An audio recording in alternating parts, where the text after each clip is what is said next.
Another payoff. Flaherty got him with his slider. Another payoff. Flaherty got him with his slider. Ohtani. It's Teoscar Hernandez. Mookie mashed. It's a grand slam. They still stop it and game ender. What is up, Dodgers Nation, and welcome to the Dodgers Nation post-game show. My name is Doug McKain. You can follow me on X and Instagram at DMac_LA. If you're new to the channel, be sure to subscribe to the #1 Dodgers YouTube channel. Hit that subscribe button, hit that notification bell, and most importantly, comment Go Ohtani down below so you're eligible for our next big giveaway, a Shohei Ohtani authentic road grade jersey, over $400. You got to get it. Comment Go Ohtani down below so you are eligible. Now, welcome to a victory celebration show. The Dodgers get back in the win column. They beat the Pittsburgh Pirates by a final score of 9-5. The Padres, the Diamondbacks both win tonight. So the Dodgers, they hold on to their 2.5-game lead in the National League West. They improved to 67-49 on the season. You got 3 home runs by the Dodgers tonight. Shohei Ohtani, Freeman, and Kiké Hernandez. 7 Dodgers recorded a hit. 6 Dodgers scored a run. 7 Dodgers drove in runs. It was definitely a really productive night for the offense, putting runs across, giving Jack Flaherty the run support that he needed. Flaherty ended up going 5 2/3, gave up 4 runs on 9 hits, did have 10 strikeouts, threw 110 pitches. That's the most pitches thrown by a Dodgers pitcher this season. 73 for strikes. You see the 4 runs. You don't love that. You see the 9 hits. That's a lot of hits. But first start at Dodger Stadium. His family, his mom, Elaine, was there. You had a jam-packed Dodger Stadium crowd. Lots of nerves. You had Sandy Koufax in attendance. So I think all in all, when you look at what this team needed, which was someone to go deep into this game and not tax the bullpen, especially when you consider the fact that this is the first of a 13-game stretch that the Dodgers are beginning. He throws 110 pitches. I don't have an issue with it. The way that he looked in between the innings, between the 4th and the 5th inning in the dugout, and how he was looking between the 5th and the 6th, it was clear that he wanted to go deep into this one. So I definitely have no issue with, not his best start, but still 10 strikeouts. Jumbo Jack Flaherty, I think, definitely gets a B from me for his first start at Dodger Stadium. But welcome to the Dodgers Nation postgame show. Lots to talk about. We'll continue to talk about Mookie Betts moving back to right field. One of my big takeaways from tonight is look at the production for the Dodgers in this one. Yes, you got Shohei. By the way, I'm not going to take the victory lap, but my pick to click, I did say Shohei Ohtani was going to hit 2 this series and 1 tonight, and I said he was going to go deep on Mitch Keller. Hey, just saying. Don't worry about Shohei. He did snap an 0 for 10 little mini slump there with his home run tonight. But look at the rest of the lineup tonight. Freeman was the only Dodger that had multiple hits. He went 2 for 3, also hit a home run, and he had a double. And then Will Smith goes 1 for 3, had a little check swing, hit 67 miles per hour off the bat. Miguel Rojas goes 1 for 4. Gavin Lux goes 0 for 4. But Kiké Hernandez, he goes 1 for 4 with a home run. Jason Hayward, he goes 1 for 4 with a double. Andy Pages doesn't get a hit. But I think that with Hayward and Kiké and Pages, now that Mookie's in right, now that he's going to be exclusively a right fielder, I think these guys are definitely trying to up their game as quickly as they can so they can maintain a spot on this roster. But let's get into the comments, guys. What was your big takeaway from tonight? Who's your Dodgers dog of the game? Dodger dog of the game. Big D-Mac, what up, Bed and Co's over on YouTube. D-Mac, I love you. Love you back, Damian Leone. D-Mac Jr., Dad, hey, it's Friday night. You can stay up as long as you want, D-Mac Jr. You got Saturday cartoons in the morning. You can play PS5 all night, do whatever you want, my man. 3 live streams in 1 day. D-Max Splendors. What a baseballify. Hey, man, busy day in the world of the Los Angeles Dodgers. Flaherty is a dog, and that's a great point because I love the poise. I love the composure from him. He did not get rattled. Even when he did give up the home runs, he knew those were missed pitches. He knew that those were pitches that he would like to see back, but especially the home run to Bart with the Dodgers already up with a 7-1 lead at that point in the 5th, and he had given up a single to IKF, Isaiah Kiner-Falefa, and then Reynolds singled. So he get back-to-back singles before the Cruz strikeout. So he ends up striking out Cruz on a nasty knuckle curve down the zone. But the pitch to Bart, he was ahead in the count. It was 0-1, and he's going with the slider, and it's just a hanging slider. It's a cement mixing slider. Bart got all of it, and he hits a 3-run home run, and that pulls the Pirates within 3 at that point. But look, that's a pitch that he would like to have back. You saw a look on his face after Bart hit it out. Sometimes you're just going to miss pitches, and on that count in that situation, just did not have the sharpest slider. But really, that slider has been an effective weapon for him all season long. That and the knuckle curve, it stays on the plane of a fastball for an extremely long time. Gives me Clayton Kershaw vibes the way that it falls off the table in the last second, and that's going to lead to a lot of big strikeouts in the postseason and some soft contact. So, yep, Bart got him on that one. It's a missed pitch. And then you look at the other home run he gave up to Cruz, another slider that he left up in the zone. So both of the Pirates' home runs came off of sliders that Jack Flaherty left up, and they weren't as crisp as we saw against the A's. But still, that's been a money pitch from all season long. It's going to continue to be a money pitch from him. And look, give him credit for going back out there and just continuing to buckle down and throw pitches. 110 pitches for Jack Flaherty in 5 2/3. And the fact you get 10 strikeouts throwing 73 strikes, that shows you that the swing and miss is certainly there. So I become Jumbo Jack Flaherty. Classic Caps. W's in the chats, please. Yeah, what's up, D-Mac? Let's go, Dodgers. What up, Adrian Salazar? There we go. Ray Soder, LFG, get on a streak to welcome Mook. I like that. I like that vibe right there. That's really was kind of a great point right there, Ray, is that I think today with the news of Mookie Betts, and Mookie offered some comments that we'll get into a little bit with his reaction, but just the excitement of having Mookie Betts back.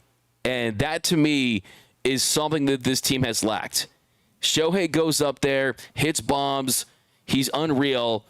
But Mookie, I still think, is the heart and soul of this team. I truly believe that. He's the straw that stirs the Dodgers' drink. And to see him make highlight plays in right field again, hopefully see some outfield assists like we saw against the Diamondbacks his first year in 2020, and just go out there and just provide life for this team, it's going to absolutely inject this lineup with the life that I think it so desperately needs. And Mookie Betts did talk to reporters about the decision, and he did say it was, quote, mostly mutual. At some point, you have to be real with yourself, and I just want to win. He's the ultimate team player. Kudos to Mookie Betts for doing the right thing. And it was an obvious decision, and we'll talk more about it. We'll break down the game first, but yeah, I think it's a great point there by Ray Soto. Let's get on a streak for Mookie, and they certainly did that. D-Mac with a 2 RBI single today from Betancourt. It was a better night for me back on the plate, let's be honest. Jake the Snake looked good from me, Rojo. What up, Roy Estrada? What up, Classic Caps? What up, Spooky Morales? Is Mookie good with Shohei? Absolutely, 100%. I've talked to Mookie about moving down the lineup, and he says whatever Shohei wants, Shohei gets, and he'll get in line wherever he fits in is where he's going to play. Mookie is just, he wants to play baseball. Mookie wants to go out there and play baseball. And you see him on his podcast when he's on the couch and he's interviewing athletes. He's got the shades on, he's got the hat on, he's got the beanie on, he's got the cool Jordans on. That version of Mookie Betts wants to talk. That version of Mookie Betts wants to talk to Mike Trout and Clayton Kershaw and Aaron Judge and ask Aaron Judge what his favorite thing about LA is and all this cool stuff, right? But when Mookie Betts is doing baseball activities, he's focused on baseball, and he's just not the biggest, okay, I'm going to give a lot to the media, right? That's just not who he is. And I do think maybe he was just a little annoyed about the question because he gets asked a lot about Shohei Ohtani, when the truth is Mookie, like he always says, he drives a Benz too, right? He's a superstar too. And I'm not saying there's any friction there at all. I asked Mookie Betts, Mookie, who is your Mount Rushmore baseball players? And he said Ted Williams, Derek Jeter, Mariano Rivera, and Shohei Ohtani. So Mookie already had Shohei Ohtani in his Mount Rushmore. Nothing but love, nothing but respect between those two. It's not a Kobe Shaq situation. No, it's not. These guys want to win World Series titles together. We got Roy Estrada, D-Mac with the excuse me RBI single. Yeah, we'll talk some Will Smith. Great to see him have some success tonight. Rosemary Rodriguez in the house. Need to stay on the win column now. Absolutely. Diane Schroeder, the fairy godmother of the Dodgers Nation live streams. Hi, D-Mac. What's up, Diane Schroeder? Hope you're repping out in Palm Springs, I believe, right? We got to Go Tawny, BC, Go Dodgers, Go Tawny from Jacob. Jack looked good. We'll talk some more Jack Flaherty. Have some more thoughts on that and kind of expectations for Jack Flaherty. Freeman, the only Dodger with multiple hits. Yeah, we mentioned that early in the show, but yeah, I mean, Freddie Freeman, first home run since being back. He looks locked in. That's definitely a positive sight to see. Going to be a short streak with Skeens tomorrow. Sammy Boy Smith, hey, we'll see about that because the LA River, because he's dirty, has something to say about that. River Ryan absolutely is up for the challenge. Let's just put it that way. Victor Banos, good night, D-Mac. Most needed win. Flaherty, a grinder, is a dog. That's the word. Grinder, grit, heart, dog. Jack Flaherty is not Randy Johnson, right? He's not the most talented, overpowering pitcher on the planet, but he's got a lot of grit, got a lot of instinct, and I think tonight, look, like I said, first start at Dodger Stadium, his hometown stadium, lots of hype, a lot of family members. I think he handled it well. I mean, bottom of the first inning, the Dodgers already gave him a lead, so that was a positive sight. But the way he started the game, IKF doubled to center. He gets a double and extra base hit, left a four-seam fastball, a little up, out over the plate, but then he bounces back and strikes out Reynolds with a slider away. Then he struck out Cruz with a knuckle curve down the zone. So watch the way he's using that slider and that knuckle curve because he is really getting a lot of chase deep out of the zone with that knuckle curve. Then he got Bart to ground to short. Bottom of the first inning, 2 outs. Freddie Freeman, 2-0 count. He was looking for that heater. He was looking for that cutter on the inner half from Mitch Keller, and he certainly did get it, and he got all of it. He crushed a 369-foot blast to right to put the Dodgers up early 1-0. Then a 1-2-3 second inning for Jack Flaherty. Soft contact, trusting his defense. Yes, you saw in that inning right there that when he trusts his defense, he doesn't have to get into those deep counts. And that definitely is what has to be the game plan for him. And you saw some quick at-bats, and he doesn't always need to get the punch-outs to be effective. So definitely very encouraging. Then top of the third inning, strikes out Grandal. Nasty slider down the zone. What I love about Flaherty is when he gets the strikeouts, it's not always just challenging in the zone. I mean, he really establishes that four-seam fastball to get to the slider and get to the knuckle curve. And when he's getting that fastball on the corners early in games, you know that slider and that curve are going to play up for him the whole night, and he just got to go out there and execute pitches. Sometimes he'll have a miss and it'll lead to a home run, but other times, and for most of the season, he's been great. We're talking about someone who's had a sub-2 ERA since the beginning of May. But after he strikes out Grandal, Taylor, he doubled to center. Then IKF, he gets him to foul to first on the first pitch, and then makes light work of Reynolds. So gives up the double with 1 out there in the top of the third, but works his way around it and nothing to it. Then bottom of the third inning, after an Andy Pages 1-out walk, Shohei Ohtani, who had been mired in a little bit of a slump, 4 for his last 21, 0 for his last 10, he steps up to the plate, falls behind the count 0-2. Third pitch, he takes a four-seam fastball high for ball 1. Then the fourth pitch, the at-bat, slider down and in, and Shohei Ohtani, he crushes it. And he hits a bomb, and that puts the Dodgers up 3-0. There goes Pages on a 1-2. There's a towering drive way back there. A majestic home run.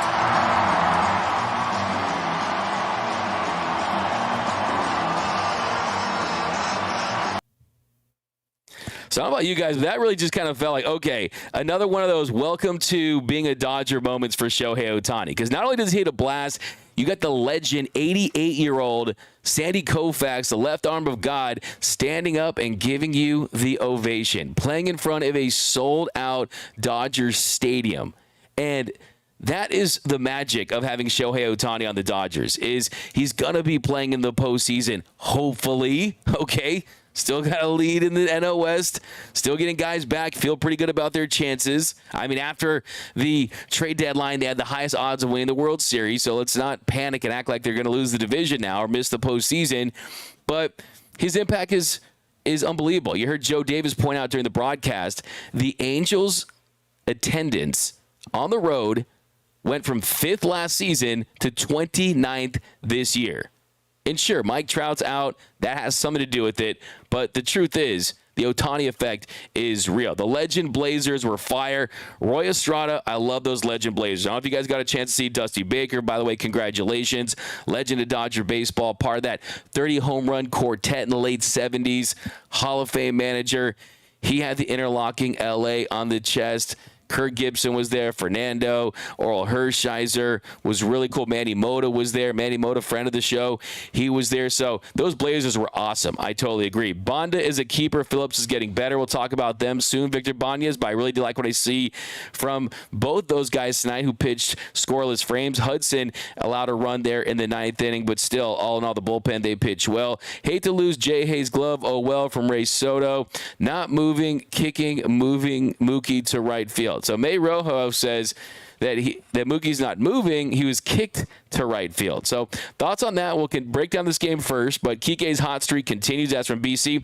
Kiké gets it. Kiké realizes that it doesn't matter what he's done throughout his career for this team. Doesn't matter that he's a fan favorite. Kiké realizes that if he continued to slump and perform at the level that he had for most of this season, that he was not going to be a part of this postseason roster, that he was likely going to miss that, but he has forced himself into a situation just like Gavin Lux forced himself to A, not get traded, and B, not get moved off to second base, to say, hey, I deserve a spot. And heading into this game, Kiké, in the month of August, had a 333 batting average. It was hitting 893 OPS. So, I mean, struggled in July, 167 batting average, 531 OPS, but Kiké certainly performed well tonight. Then after the Shohei Ohtani home run, Teoscar Hernandez drew a walk, and then Freddie Freeman, next man up, another hitter's count, 3-1 count, takes a sinker to left. Classic Freddie Freeman using the big part of the field,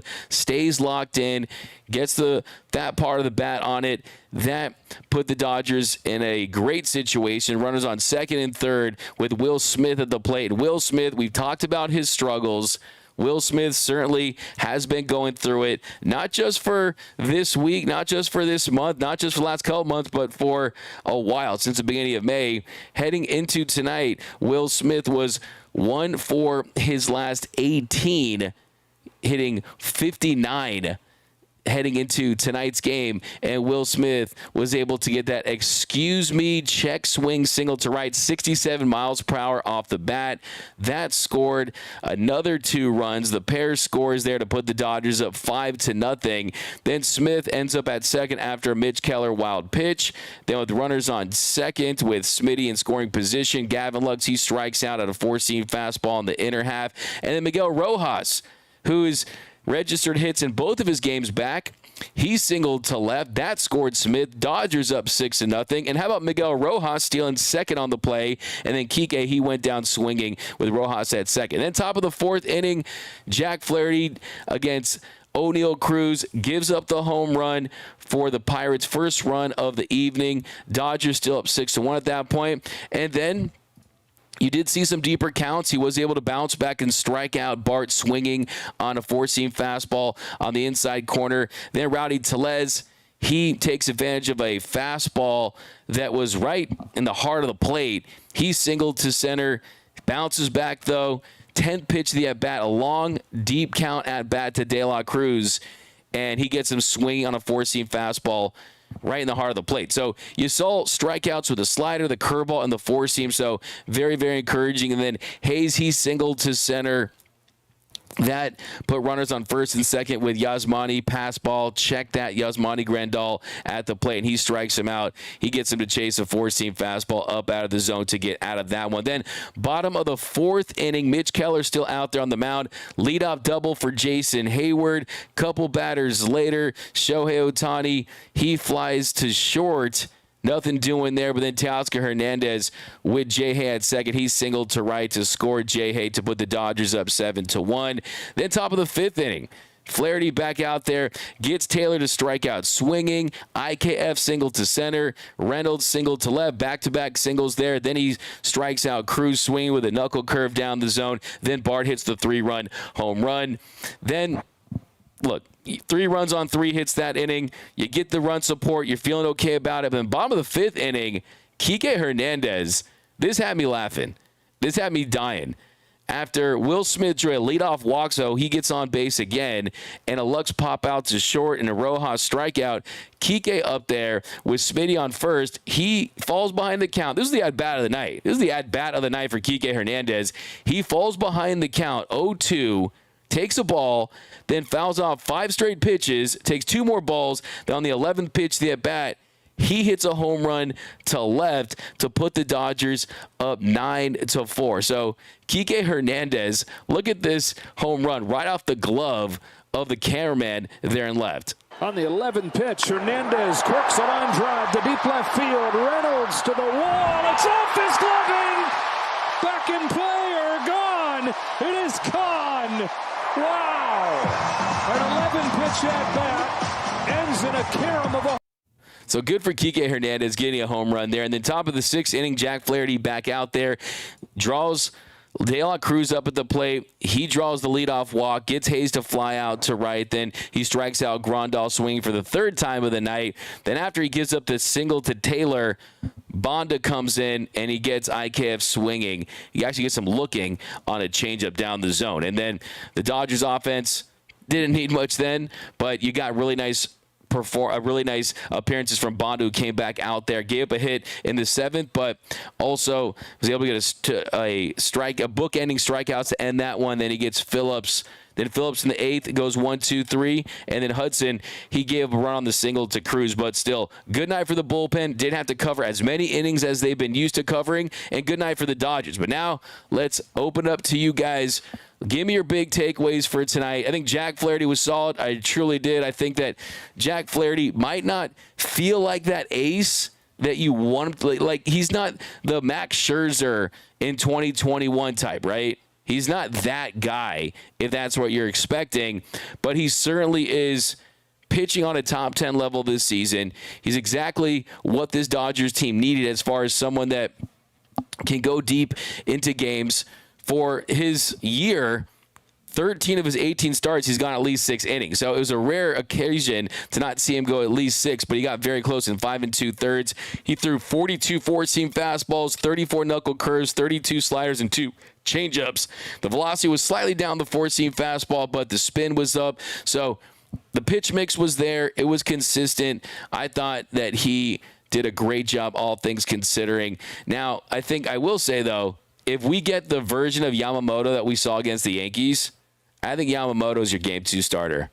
I think that Flaherty is your Game 3, but Yamamoto is your Game 2 starter. I'm going to open that up to you guys. Let me know down below in the comment section, what does the postseason lineup, what does the postseason rotation look like for you? We know Glasnow is number 1. Thanks, Steve Sivak. We got Ray Soto.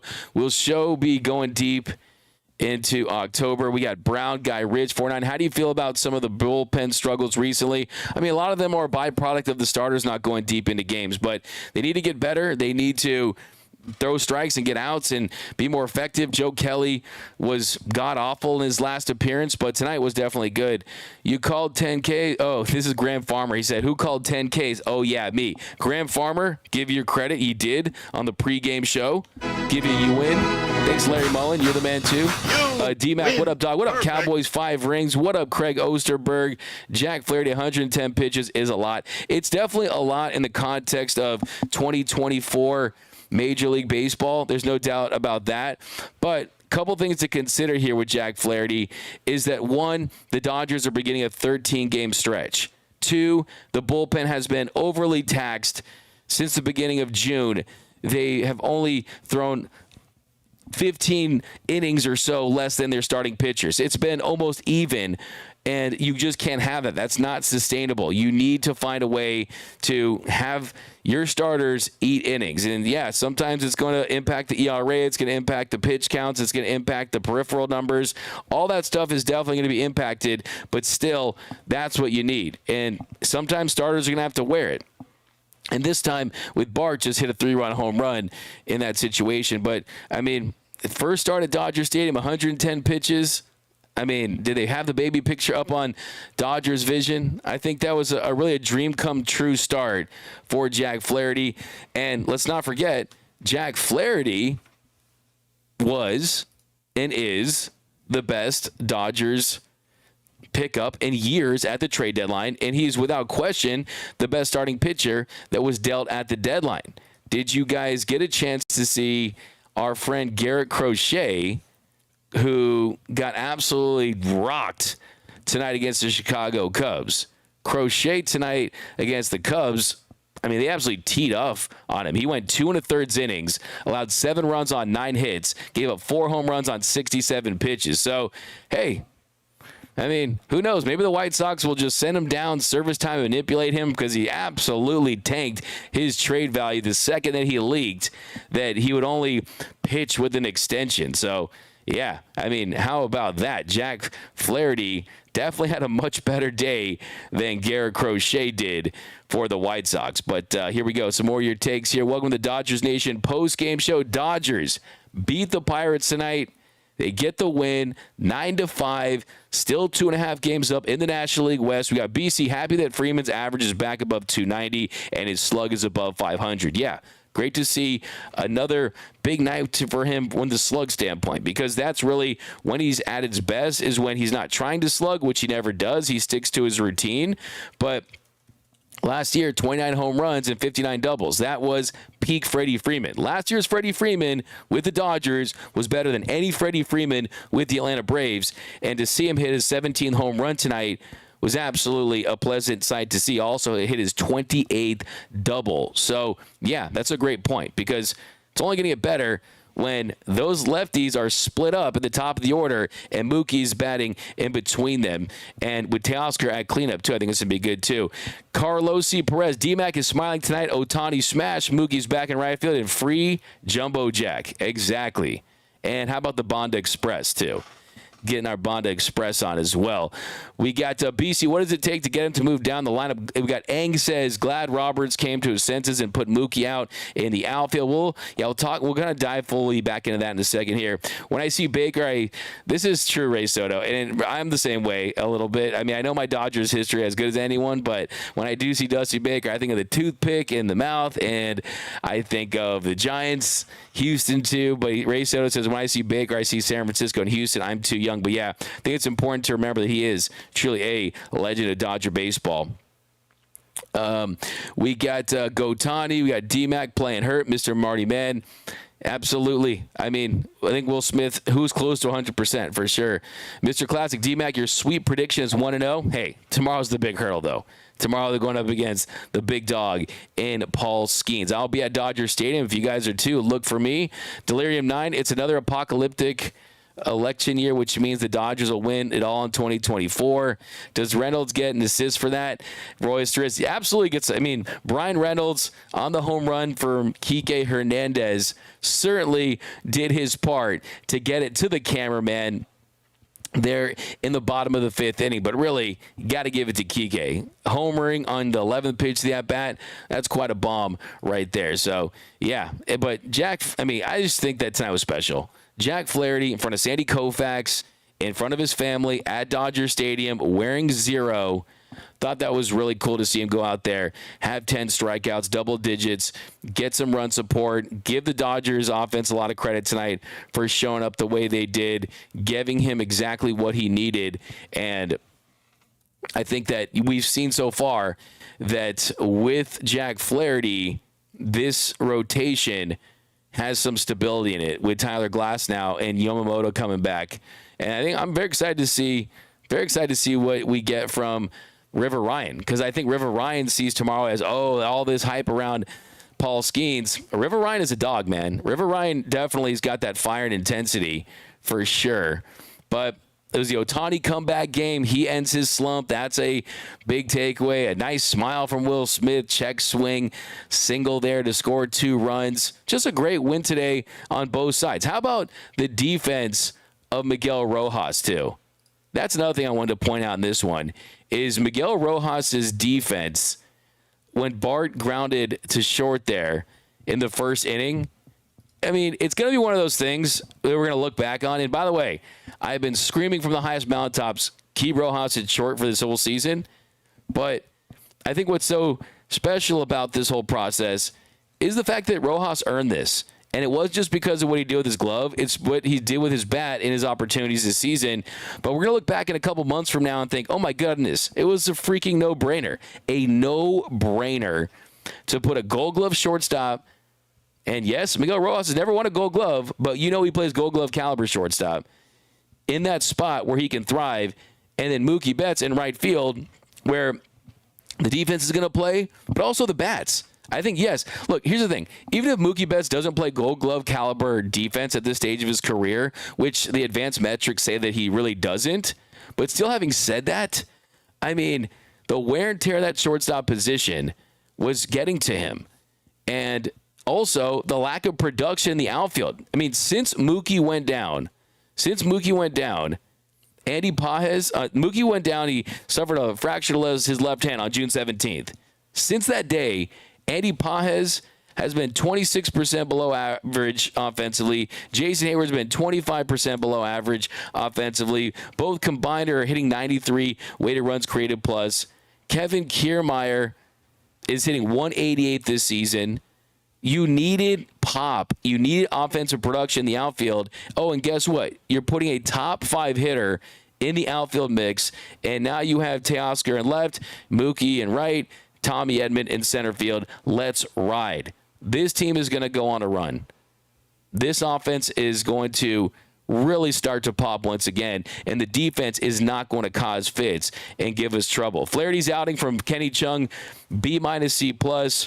Jack and Teo need to be extended immediately. Yeah, hey, we could talk about a little extension for Jack Flaherty. JF might be the ace. Glass is on career highs. That's from Ray Soto. Hey, D-Mac, do the Dodgers still win the division? Absolutely. I still have a lot of confidence that this team hasn't played its best baseball yet, for the simple fact that they haven't been fully healthy yet, and they have really benefited from the addition so far. Even if Ahmed Rosario doesn't make the postseason roster or Kiermaier gets DFA'd, Tommy Edman, I think there's no doubt about it, his defense is going to really cement his spot on this roster. But Michael Kopech looks like he's going to be one of their most highly used, high-leverage relievers, a guy who could possibly get the final 3 outs of the World Series. And Jack Flaherty has been as advertised so far. So you get some reinforcements and some depth, and then you get guys healthy. And Muncie's on the mend. He started his rehab assignment, as did Tommy Edman today. They both took flights out of LA yesterday to begin their rehab assignments. Then you look at where the entire bullpen is. As bad as Joe Kelly's been, Ryan Brazier, what I've been told, what I'm hearing, is he looks really, really good. And that he absolutely could factor back in the bullpen. And if he pitches anywhere near how he did last season, that's going to provide as well. Brusdar Graterol, you dodged a bullet with that. Looks like he's going to be back at some point. His season isn't finished. So, yeah, look, I'd rather peak in October. I'd rather play my best baseball in September. And it's funny how we kind of move the goalposts. We change the expectations where, oh, look, yeah, it's not a Dodgers summer like we're accustomed to, but where those Dodgers summers get us last couple years, I think it led to a first-round exit. I kind of want to see a late summer, early fall peak versus an early summer, midsummer, Dodgers summer peak, win, and then go out quietly in the NLDS.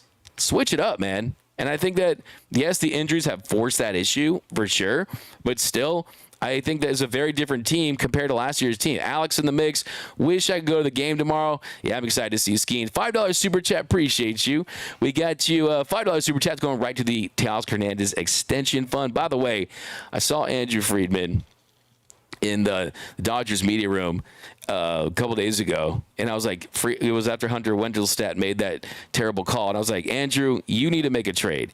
You need to trade Hunter Wendelstedt to the NPB because he does not belong in Major League Baseball. But D-Mac, can you please tell me why Rosario is in the lineup with a 300 batting average? It's simple, Diane, and that is the fact that he just isn't getting those opportunities just because when he's going to be in there, it's going to be when he's platooning with Gavin Lux. And tonight, you had a righty on the mound, and you didn't have a lefty on the mound. I think the next time you see a left-handed pitcher starting, Gavin Lux probably will sit. At the same token, he's been one of the hottest hitters in baseball since the beginning of July.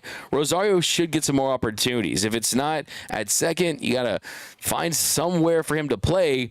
But with Mookie taking over right exclusively and Teoscar Hernandez in left, Rosario is not someone that you love in center field necessarily. And third base, with the way that Muncie's going to be on the mend soon with Kiké. And, yeah, it's just tough to find a spot for him. But I definitely think that you really need to take advantage of him if you traded for him, right? You have to see what you have in him. And it's got to be very frustrating for Ahmed Rosario. And, yeah, to your point, he would be one of the highest batting average hitters on the team. With that and the lack of offense that they've shown for the last couple of weeks, you certainly would want to see him get an opportunity. But, yeah, it just didn't sound like Dave Roberts when he talked about him a couple of days ago. He didn't sound like he was too high on Ahmed Rosario and just kind of forcing him in there. Like, it was just very specific with the platoon at second with Gavin Lux. Call Jack Bauer up for pesos. Dan H. Question is, who will be the fourth starter in the playoffs? It's going to come down to a couple guys. I mean, Clayton Kershaw, Walker Buehler, Gavin Stone, River Ryan, Bobby Miller, by the way, who's going to be on the show on Monday. So shout out to Bobby Ice. He'll be joining us. He had a really nice start tonight. It was his best rehab start. Bobby Miller, if you're looking for stuff that pops in the postseason, if he got right, he certainly could throw his hat in the ring. There's no reason why he couldn't. I mean, it's going to be very competitive down the stretch. And I don't think that this is going to be a situation where it handles itself. I definitely think that it's a situation where they're going to have to make a tough decision. Peekaboo Dodgers played a real team ball tonight. Hayward actually made an effort to keep his roster spot in this game. That's what I talked about. I mean, all those guys that could smell their roster spot evaporating. Kiké and Hayward definitely had really good nights. Pages went 0 for 3, but he did draw a walk. Dusty is a Cub. That's from N-Rocks. Toothpicks. We got Banda is looking like a lock as a lefty out of the pen. Carlos Perez, especially when you look at the velocity dip of Alex Vesia. I think Vesia has earned his spot, no doubt.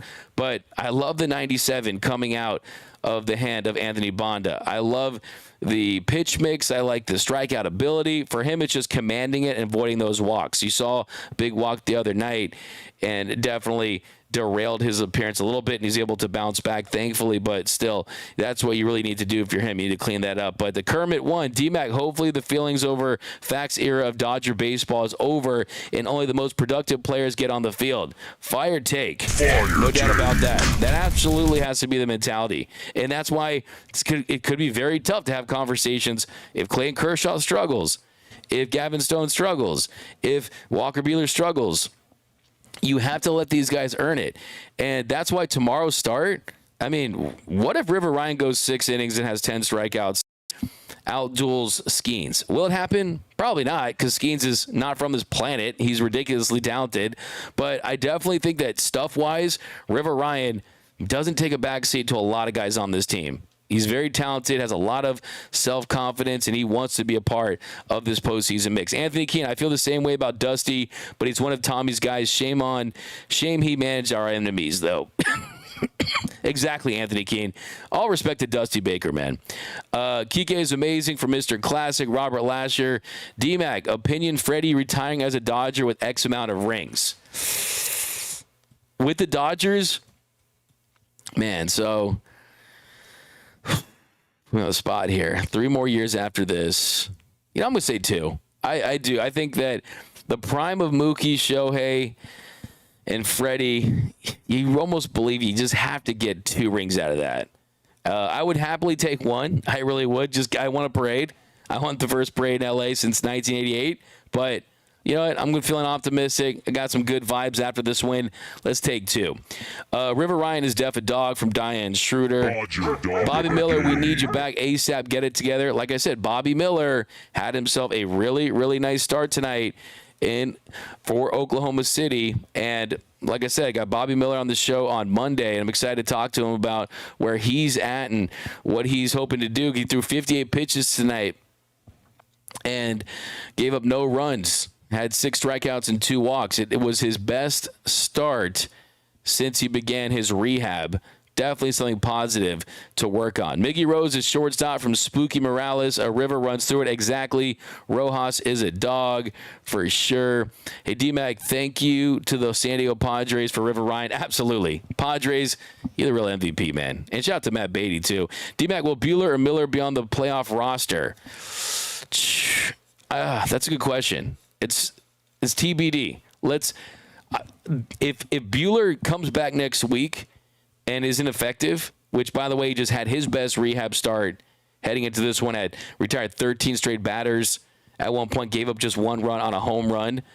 But he really is almost going start by start, because if he gives up 6 or 7 runs and he doesn't look like he's ready, it's going to be difficult. But I do think that Walker Buehler, at the end of the day, probably makes his postseason roster, just because, man, I mean, it's tough to bet against him.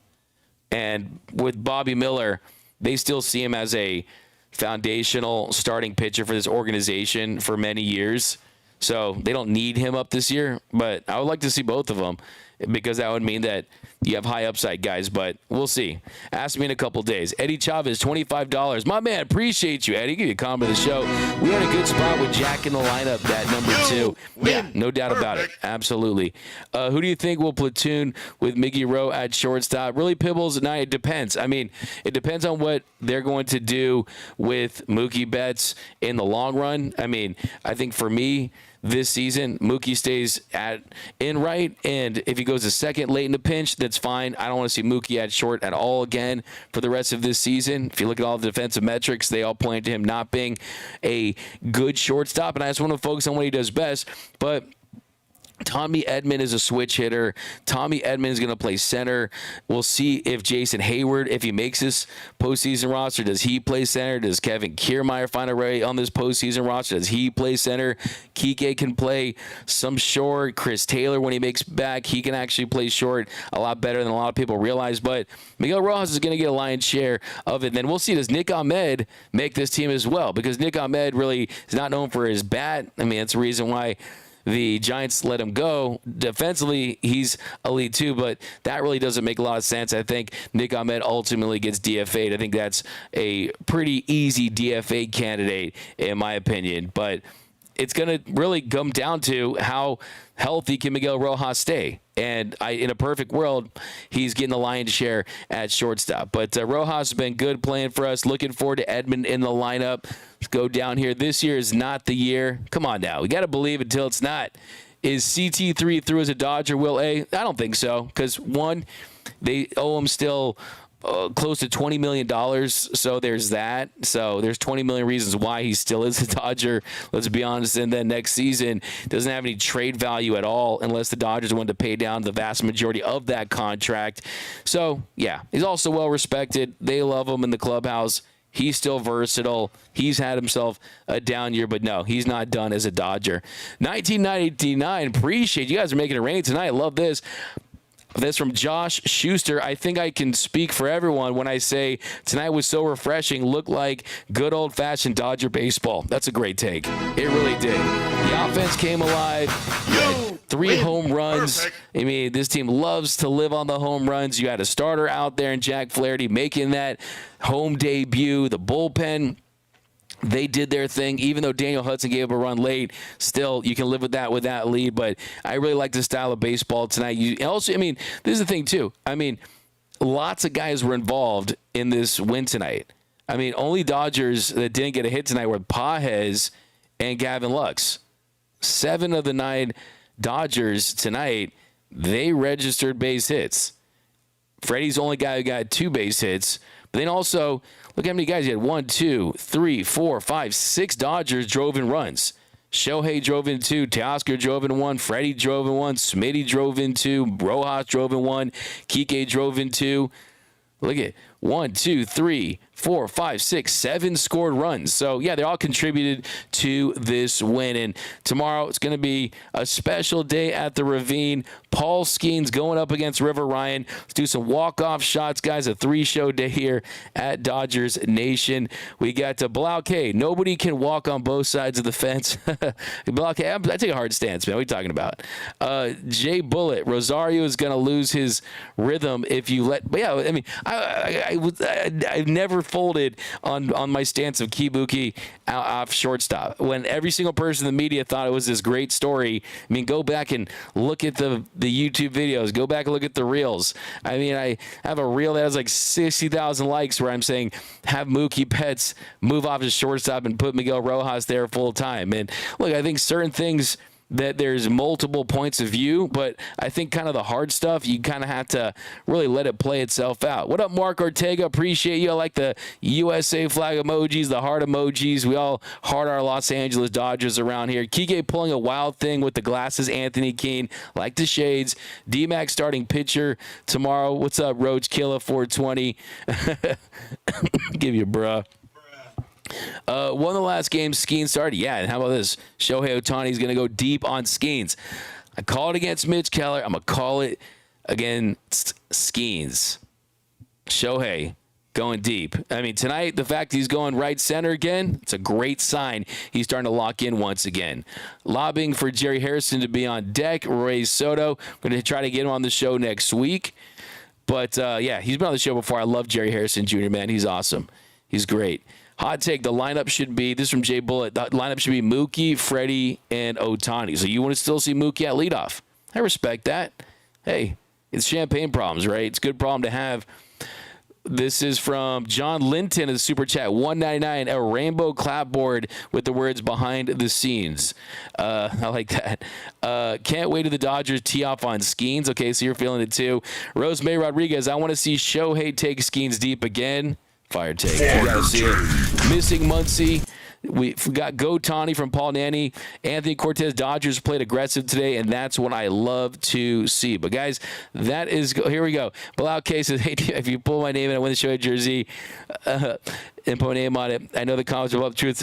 Anyway, you got a great chance to win as long as you comment Ohtani, Bilal K. And, honestly, I love your takes, and I love how you keep it real for the show, man. This is what this show is all about. Some good debate and different point of views about the Los Angeles Dodgers. But Dodgers get the win, beat the Pirates 9-5. Shohei goes deep. Freddie goes deep. Kiké goes deep. Shout out to Reynolds and the cameraman for helping that one.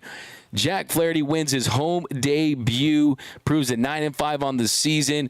Dodgers improved to 67-49, still up 2.5 games to the National League West. But thanks for rocking with us here on the Dodgers Nation postgame show. My name is Doug McKain. You can follow me on X and Instagram at DMac_LA. If you haven't yet, be sure to subscribe to the Dodgers Nation YouTube channel. Hit that subscribe button. Hit that notification bell. If you really want to support the channel, leave a like on your way out. Couple walk-off shots here. We got Craig Osterberg, Ohtani. Bilal K, love the family. Teamwork makes the dream work from Peak of Peak. But that is going through it. See ya, Adrian. See ya, Eng. See ya, N. Rock. See ya, Daniel Clark. Remember, nothing brings us together quite like Dodger baseball. And until next time.